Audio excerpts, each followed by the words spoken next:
down to the HG in the backyard there. The copy okay?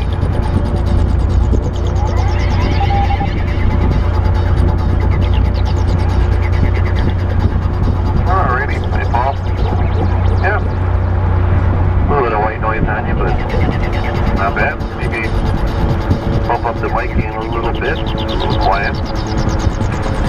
Over here in West Dallas. The name is Amo. Go ahead.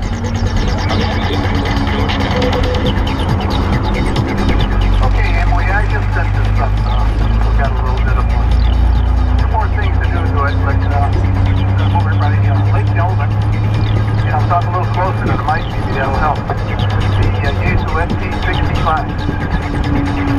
Seems to be a nice little radio. Programming is no problem. I had it all set up on a computer.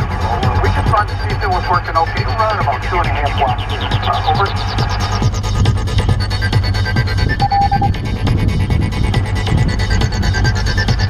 Okay. Yep. Yeah, it's working for you. Yeah, that's a compact little radio. So, it's a good place to get started. Play with the repeaters. See what works for you from Delavan. You're into the Lake Geneva repeater, which is a little bit south of Lake Geneva, State Line Road down here. So, yeah, no problem at all. Take care. And I'm LPF. Okay, will do.